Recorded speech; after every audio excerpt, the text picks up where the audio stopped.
మాదిరిగా వైఎస్ఆర్సీపీకి సంబంధించిన అనేక మంది శ్రేణులకు ఈ మాదిరిగా నోటీసులు ఇవ్వడం,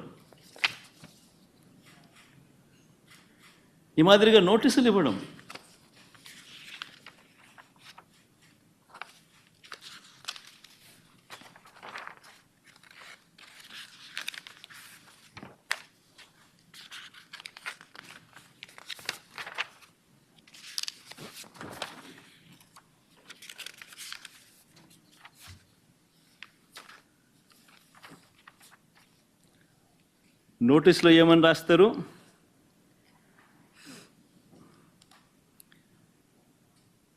మాజీ ముఖ్యమంత్రి సభ్యులు వైఎస్ జగన్మోహన్ రెడ్డి గారు తిరుమల తిరుపతి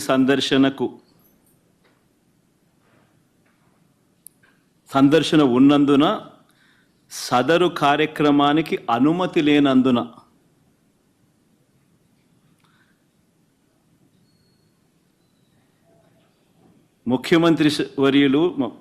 మాజీ ముఖ్యమంత్రి వర్యులు వైఎస్ జగన్మోహన్ రెడ్డి గారి తిరుమల తిరుపతి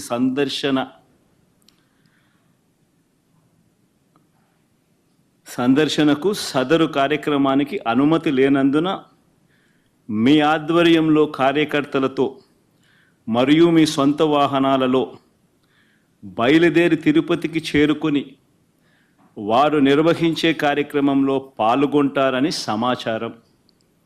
కావున అనుమతి లేని పై తెలిపిన కార్యక్రమమందు పాల్గొనడం చట్టరీత్యా వ్యతిరేకమని తెలియజేస్తూ ఇవ్వబడుతున్న నోటీసు.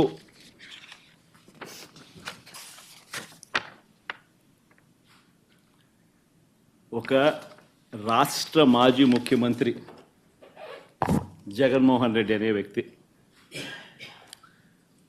ఒక రాష్ట్ర మాజీ ముఖ్యమంత్రి అయిన జగన్మోహన్ రెడ్డికి తిరుమల తిరుపతి దేవస్థానంలో దేవుడిని దర్శించుకునేందుకు వెళ్తాను అనంటే, వెళుతున్న నేపథ్యంలో మీకు పర్మిషన్ లేదు,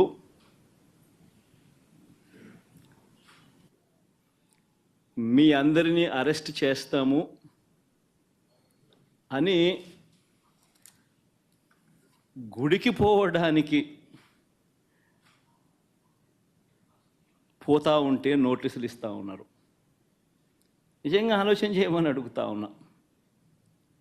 ఏ ప్రపంచంలో ఉండం? రాక్షస రాజ్యం కాదా ఇదని అడుగుతా ఉన్నా.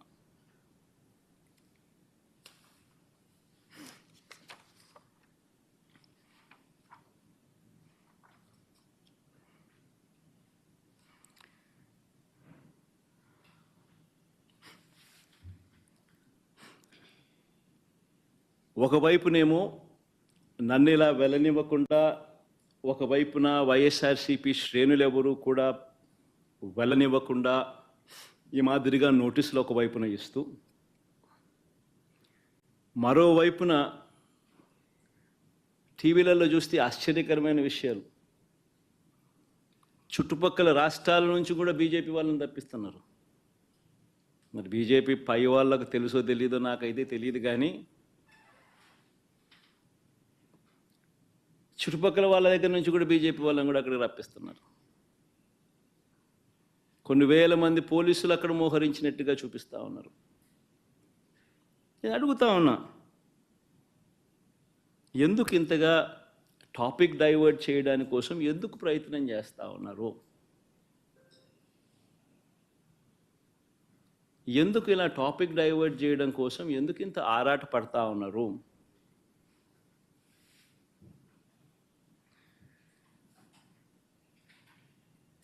గమనించినట్లయితే తిరుపతి లడ్డూల విషయంలో తాను చెప్పినవన్నీ, చంద్రబాబు చెప్పినవన్నీ అబద్ధాలు అని ఒక్కొక్కటిగా రుజువవుతూ కనిపిస్తూ ఉన్నాయి.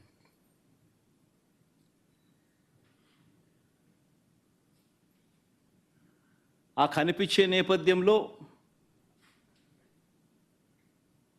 100 రోజుల పాలన మీద టాపిక్ డైవర్ట్ చేస్తూ లడ్డూల టాపిక్ తీసుకొచ్చాడు.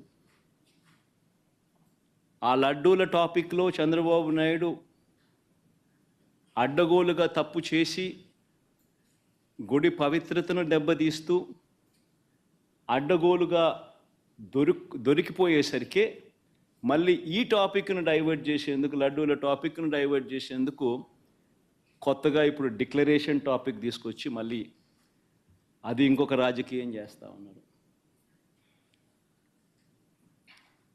ఒకసారి గమనించినట్టయితే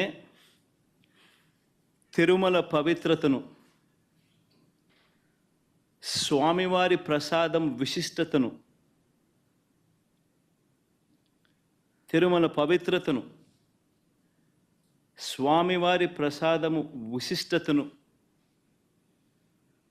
తిరుమల తిరుపతి దేవస్థానం పేరు ప్రఖ్యాతలను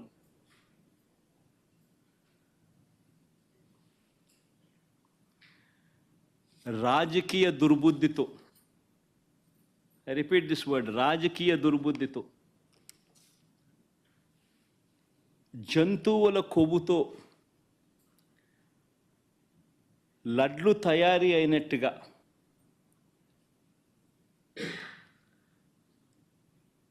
ఒక జరగని విషయాన్ని జరిగినట్టుగా, ఒక జరగని విషయాన్ని జరిగినట్టుగా ఆ కల్తీ ప్రసాదాన్ని భక్తులు తిన్నట్టుగా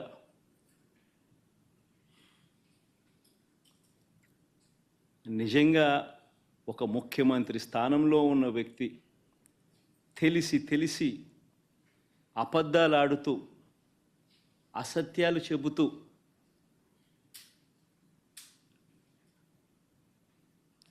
స్వామివారి పేరు ప్రఖ్యాతలను, లడ్డు, తిరుపతి లడ్డు విశిష్టతను